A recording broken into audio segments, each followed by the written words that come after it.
It's dull out here. Real dull. And repetitive. Don't get me wrong though, this land is tamed by thousands of hardworking Americans keeping our economy moving. They grow our food. They grow our food's food. The food they grow can be made into plastic to hold other foods.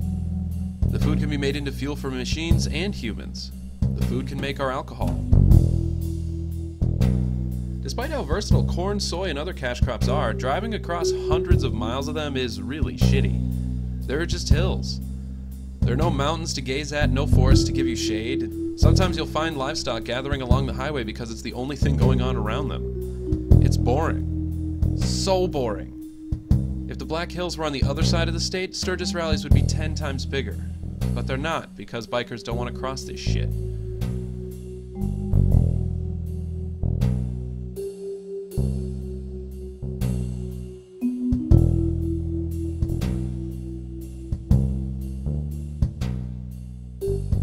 Speaking of plants, there are many ways to drop water or pesticides onto plants. One of the oldest ways is by plane. We're on Highway 212, a highway that starts in Eden Prairie, Minnesota and ends at Yellowstone. I saw a plane coming in very low for a landing, and I decided to wave at it. Not to land, but to go, go, go!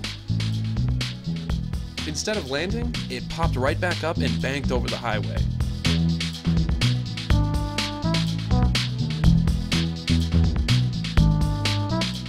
I thought it was so cool. I was wondering if the pilot was just having fun or if they really wanted to show off for us. We passed through an entire small town and I figured we'd seen the last of them. Miles had passed. We began to ride into an oncoming storm.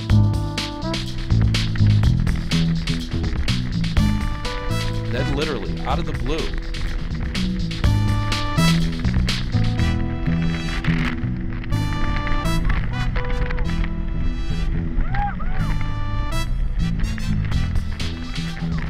this thing was so low I could have hit it with a basketball. I'm no pilot, but I think the maneuver was pretty illegal.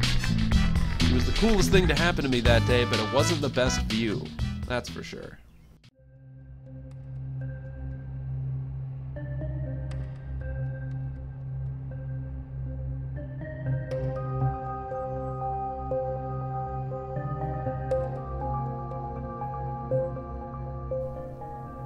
This bridge on 212 goes over Lake Oahe. It's the 4th largest reservoir in the US, and it goes between the capitals of North and South Dakota, from Pierre all the way to Bismarck.